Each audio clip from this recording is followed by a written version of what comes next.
తర్వాత మనకి complete information అనేది తెలుస్తుంది ఏం జరిగిందో.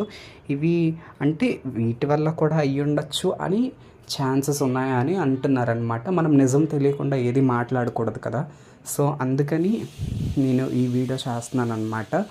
ఒకవేళ కానీ అది నిజంగా అలా అయ్యుంటే, నిజంగా అపవిత్రం అయ్యుంటే చాలా దారుణం. ఇది హిందువుల్ని అగౌరవపరిచినట్లు అవుతుంది, హిందువుల్ని మనోభావాలను దెబ్బతీసినట్టు అవుతుందన్నమాట. కానీ మనం ఏమీ మాట్లాడకూడదు, ఎందుకంటే ఇన్వెస్టిగేషన్ జరిగిన తర్వాత నిజాలు వచ్చిన తర్వాత మనము ఎవరినైనా దూషించాలి, ఎవరినైనా తిట్టాలన్నమాట. ఇప్పుడు ఒకరి మీద ఒకరు నింద వేసుకోవడం అనేది తప్పు కదా. సో నేను ఏ రాజకీయ పార్టీకి సపోర్ట్ చేయట్లేదు, ట్రూ మాట్లాడుతున్నాను, నిజం ఏదైతే ఉందో అది చెప్తున్నాను అనమాట. నా వీడియో నచ్చినట్టయితే లైక్ చేయండి, షేర్ చేయండి, అలాగే మన ఛానల్ని సబ్స్క్రైబ్ చేసుకోండి.